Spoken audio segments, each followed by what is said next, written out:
Hey everybody, Lisa Sabaniak here from lifelikeyoumeanit.com. So sorry I am going live a little bit late here, but better late than never, right?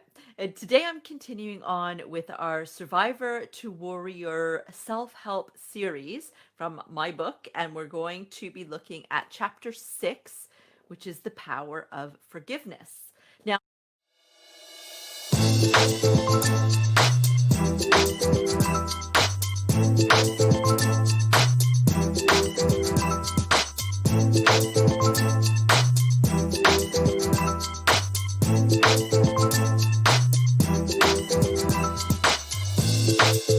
Now, I actually have a couple of podcast episodes about forgiveness that you might be interested in. I'm just going to move my mic a little bit here. So one of them is with a guest, Aisha Hogan. And so that's an interview series, my typical one. And then I've got another episode. Sorry about the barking dogs.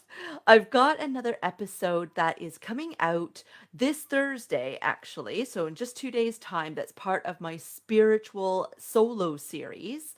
And that is about how my higher self taught me how to forgive. So that is a really, really intrinsic episode if you want to learn more about my viewpoint about forgiveness and how I've been able to use that to help myself.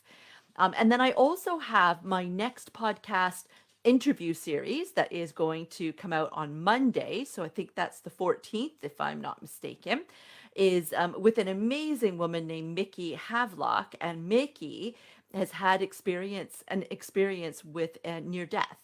So she has brought back lessons from the other side, which is amazing. And forgiveness is one of them. So there's 3 different episodes that you can go and listen to, as well as the chapter in my book called The Power of Forgiveness, that can help you to try to sink your teeth into this a little bit. So let's just go ahead and dive right in. So forgiveness, I think a lot of people think that in order to forgive, you have to forget. And if you can't forget, did you really truly forgive the person? But I think there is a real distinguishable difference between the forgive and forget kind of camp and the type of forgiveness that I'm talking about. So the forgive and forget camp is trying to basically forgive the person's actions.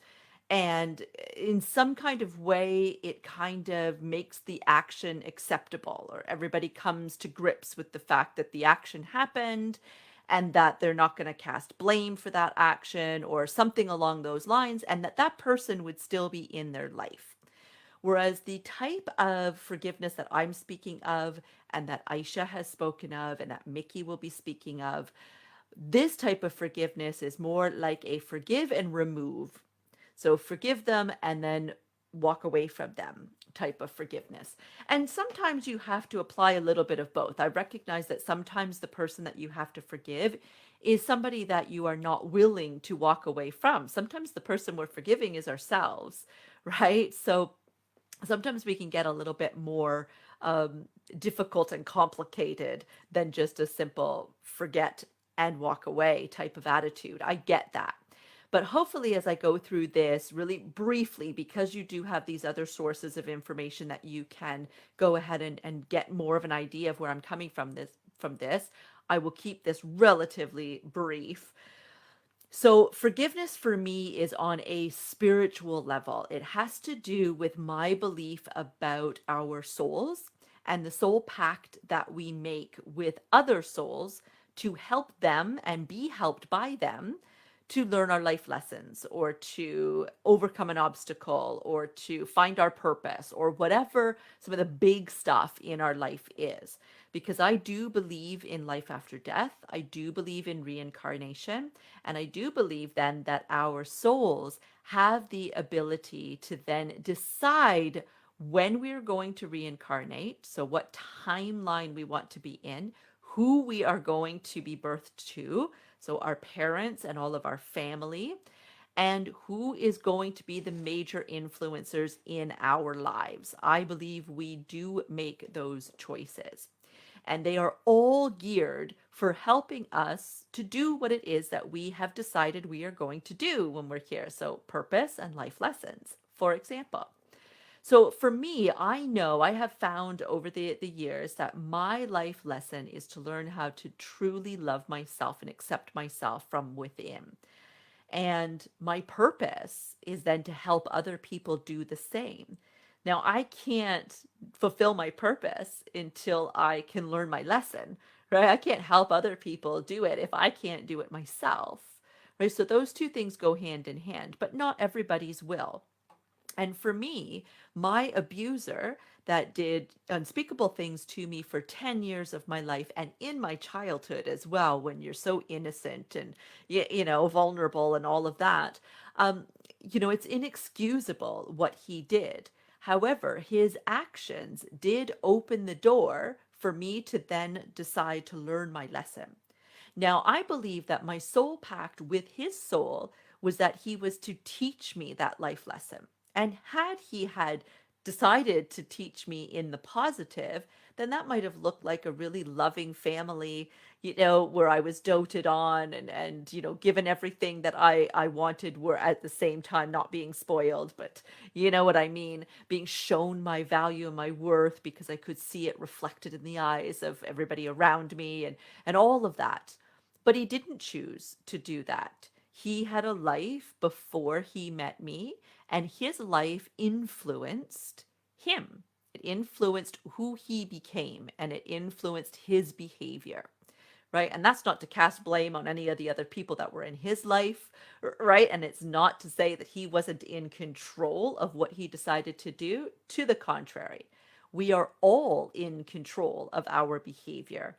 We're all in control of our thoughts, our actions, our reactions, and everything else that has to do with us.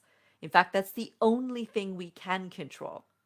And it's the first thing that we give up control of. It's the first thing we look outside to find the strength. Excuse me. We look outside to somebody else to fix something if we think it's broken, right? Excuse me. We're looking outside for somebody else to love us, right? So there are small, minute differences here between casting blame on somebody else and saying he's not at fault for what he was doing, and yet recognizing that actually all of his experience helped shape the way that he thought, and then thus the way that he acted and reacted and the way that he then treated me, right? So everything is about choice, and he made a choice every single day to treat me in that way.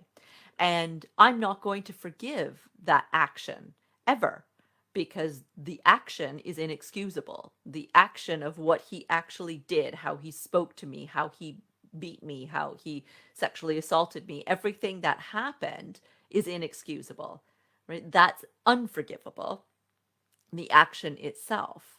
But I'm not forgiving the action. I'm forgiving the person. And in forgiving the person, what I'm actually doing is setting myself free from the pain and the torment of reliving that past over and over again.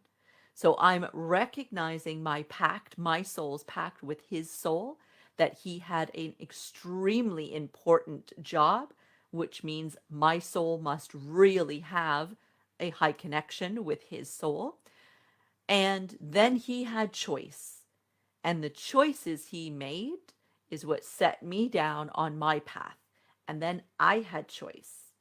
So for many years, I chose to live in misery, to stay connected to that past, to live it over and over again like it was happening right then and there, and to believe all of the things that I felt about myself and I was saying to myself because he said them to me. I made that choice for numerous years, well over a decade. And when I started to realize this side of life and this kind of depth with spirit and forgiveness, that is when I was able to decide to make a different choice, to actively choose something different. And I can't choose something different and decide that I'm going to learn my life lesson that I decided in my 20s and not detach from him.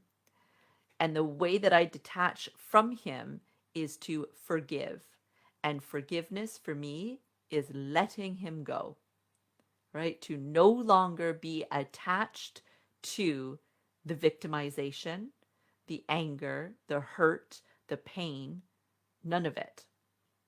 And so I have set myself free by forgiving his choice, not his actions, his choice. I hope that that makes some sense. I know that it can be incredibly confusing. Believe me, I know. But again, for more insights on this, if you haven't already got my book, Survivor to Warrior, You Can Change Your Life, you can go ahead. There's numerous places you can find that. You can just head over to my website, lifelikeyoumeanit.com, and it'll be right there. You can also just do a search for it on Amazon, and it'll pop up in whatever country you are at, and numerous other shops as well, Book Depository, etc.